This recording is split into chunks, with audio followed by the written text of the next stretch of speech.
జపాన్ను July 5వ తేదీన ఒక వినాశకరమైన భూకంపం నేలమట్టం చేయబోతుందంటూ బాబా వంగా చెప్పిన మాట ఇప్పుడు ప్రపంచవ్యాప్తంగా సంచలనంగా మారుతోంది. తన ది ఫ్యూచర్ ఐసా పుస్తకంలో ఈ విషయాన్ని స్పష్టంగా తేదీతో సహా ఆమె ప్రస్తావించారు. ఈ విపత్తు కారణంగా ప్రపంచంలో పెను మార్పులు రావచ్చని తెలిపారు.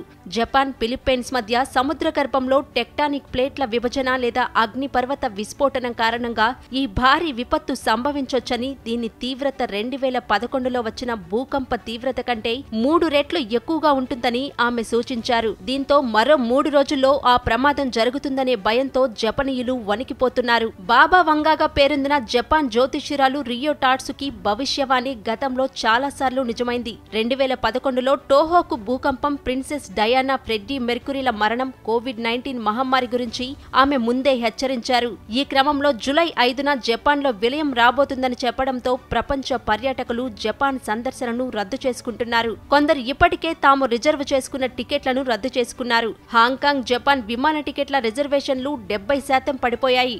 ఒకవేళ ఈ అంచనాలు నిజమైతే ఇది మానవ చరిత్రలో అతిపెద్ద విషాదం కావచ్చు.